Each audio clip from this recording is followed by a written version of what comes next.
Incertidumbre, amor, trabajo, redes sociales, tendencias. 10 minutos para charlar sobre temas que nos importan porque no somos tan raros y no estamos solos. Soy Flor Nieto y esto es Vida Millennial.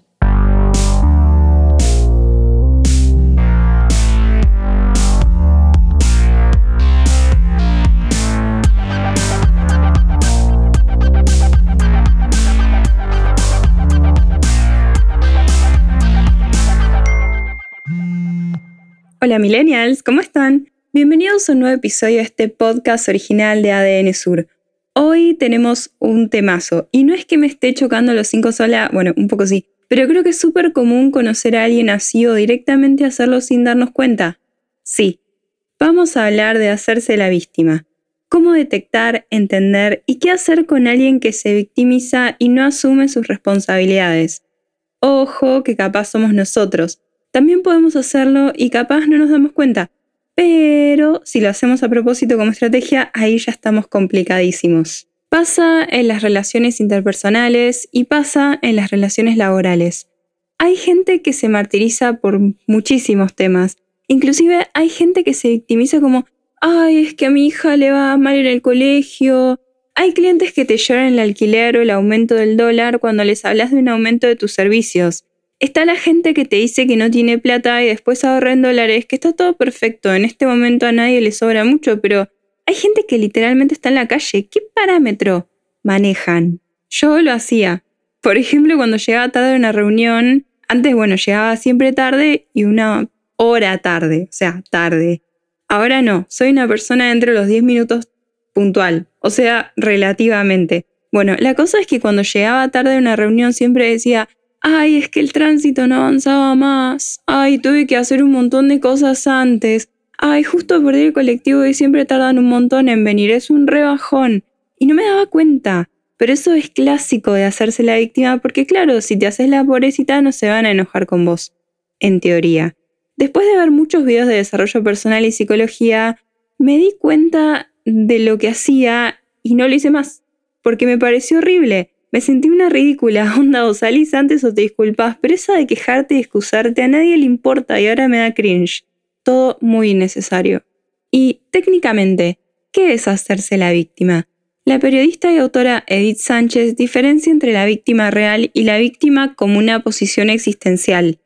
En el primer caso es cuando alguien es o fue objeto de un abuso, de un exceso, sin que tuviera la posibilidad de reaccionar. Por ejemplo, si una persona es asaltada en la calle o maltratada por otra que ostenta un poder al que no puede enfrentarse. El poder de un arma, de un uniforme, de un cargo, etc. Dice que este tipo de situaciones originan una condición objetiva de victimización. Ahora bien, dicha condición no es eterna ni tiene por qué ser un sello de la persona y que lo lleve a donde vaya. Después de salir de la situación de impotencia concreta, seguir en el papel de víctima es una opción, no una realidad inapelable, y que algo es cierto, la víctima demanda atención, cuidado, apoyo y afecto. Necesita esta dedicación y esa comprensión para salir de su estado de conmoción y vulnerabilidad. Eso no tiene ninguna discusión. Y eso lo reví en terapia también. Vos como víctima no tenés poder, te sentís impotente, pero cuando salís de esa y superás toda la situación se te abre el mundo. Hasta ves el cielo de otro color porque lo que te pasó no te condiciona como persona y podés superarlo con la ayuda adecuada. Por eso siempre repito, un podcast, un video de YouTube no es terapia. Vayan a terapia, a mí me cambió la vida literal. Después, la autora habla del victimismo como posición existencial. Ya sabemos que la condición de víctima no se debate, pero afirma que lo que sí se presta a debate es el victimismo como posición existencial. Que un hecho traumático se convierta en la carta de presentación eterna, y no precisamente para dar testimonio de un hecho excretable, sino para ganar privilegios que de otra manera no se obtendrían.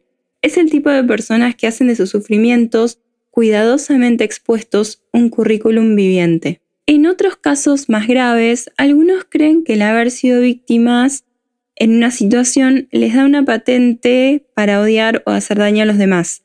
De hecho, estudios como el llevado a cabo por el Dr. Richard J. McNally de la Universidad de Swansea analizan lo que se denomina como imperio del trauma. Lo creamos o no, hay personas que asumen y cronifican la condición de víctima porque descubrieron que alimentando ese estado obtienen muchas más ganancias, o sea, les garpa de alguna manera. La autora también habla de señales que podemos reconocer como el victimista no pide directamente lo que desea, sino que envía mensajes imprecisos en forma de queja o lamento. Por ejemplo, te dice, nadie sabe cuánto me costó haber llegado hasta acá. Entonces no sabes si quiere que le reconozcas el mérito, si te está reclamando porque a vos no te costó lo mismo, o si quiere que le ayudes en algo en particular. Te sentís más o menos culpable cuando estás con esa persona. Cada conversación que tenés con ella te deja la impresión de ser responsable de algo, pero no sabes qué es. Hay como una tristeza o un malestar impreciso. Es receloso y desconfiado. Frecuentemente te alerta sobre malas intenciones en los demás y justifica sus malas acciones en su pasado de sufrimiento. De hecho, puede acusarte de insensibilidad o desidia si lo criticas. Es capaz de hacer grandes sacrificios por otros sin que estos se lo pidan y hacer gala de eso. ¿Y por qué la gente se hace la víctima? La psicóloga Saray Atienza enumera las razones. Sensación de indefensión. Hay que tener en cuenta que cuando adquirimos un comportamiento desde una perspectiva de víctima, es porque de algún modo nos sentimos así. Es decir, nos sentimos indefensos, vulnerables o sobrepasados por la situación o personas que nos rodean. Dificultad. Asumir que algo nos supera es asumir nuestra vulnerabilidad y en muchas ocasiones no tenemos las herramientas emocionales necesarias para permitirnos sentir nuestro miedo o dolor. Presión social. En la sociedad occidental nos educan con la creencia de la fortaleza, creer que podemos conseguir todo lo que nos propongamos y la idea del esfuerzo constante. Falta de educación emocional. No nos enseñan a convivir con las emociones que nos provocan desagrado o nos crean ansiedad. Esto hace que creemos modelos de evitación ante situaciones que no sabemos afrontar y el terror que nos provoca fracasar, entre mil comillas. Cuando tenemos un conocimiento y respeto de nuestras emociones y cómo éstas actúan frente a las circunstancias que nos rodean, por ejemplo, el hecho de fracasar no se toma como una derrota, sino como un aprendizaje, adquiriendo conocimiento del entorno y nuestras limitaciones, permitiendo que podamos volver a intentar lo que nos habíamos propuesto. Inseguridad. En cambio, desde la inseguridad y la poca conexión con nuestras emociones, un fracaso no tendría cabida, ya que habría que asumir que no pudimos. Esto, para una persona con un bajo conocimiento emocional o que tiende a hacerse la víctima, sería insostenible y optaría por culpar a alguien eludiendo la responsabilidad de sus limitaciones. ¿Y se puede cambiar de actitud? Sí, por supuesto. El primer paso es empezar a analizar dónde no nos sentimos cómodos o si hay algo que hicimos y que nos hace ruido. ¿Por qué nos estamos quejando? ¿Queremos desahogarnos o compasión? Cuando nos equivocamos, ¿asumimos nuestros errores o ponemos 1000 peros y culpamos a otros?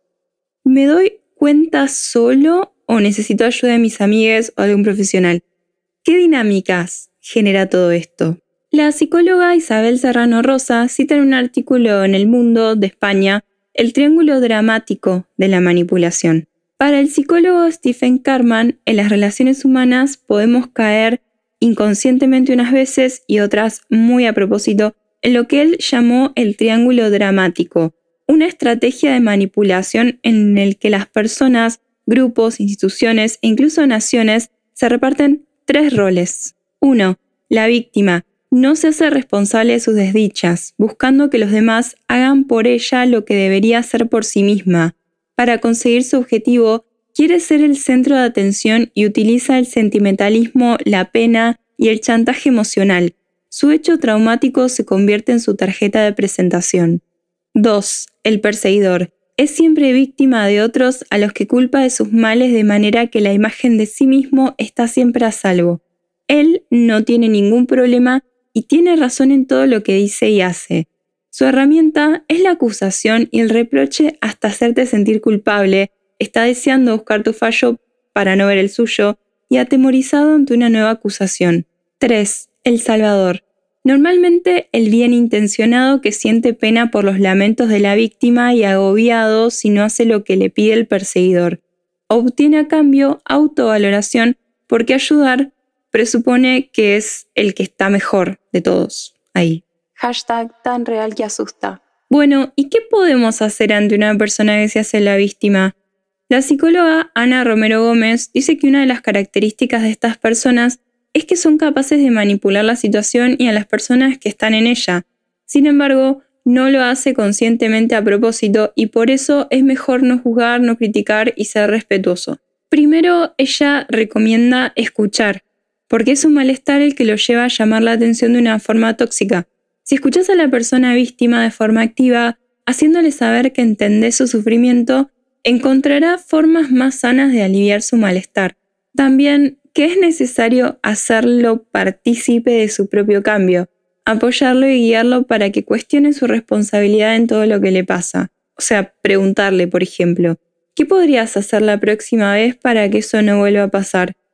¿Qué soluciones se te ocurren para evitarlo? Apoyar su esfuerzo independientemente de los logros. Cambiar una forma de pensar lleva tiempo y no podemos exigirle a la persona víctima que deje de hacerlo de un día para el otro. Paciencia. Una de las claves es que la persona no se desmotive, que entienda que su esfuerzo va a valer la pena y que puede llevar las riendas de su vida sin que sienta miedo de lo que pueda o no salir mal.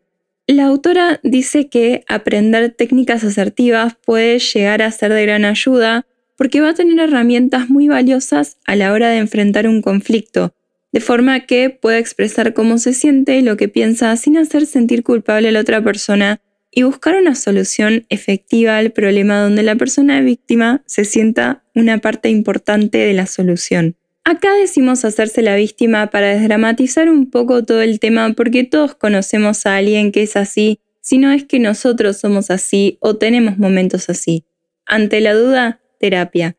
Mejor darnos cuenta y hacer algo al respecto. Mejor que ser víctima es ser protagonista y ni hablar héroe. Si te gustó este podcast, seguilo. Si querés dejar algún comentario o proponer un tema, podés buscarme en www.adnsur.com.ar y en mis redes sociales. Muchas gracias por escuchar y hasta la próxima.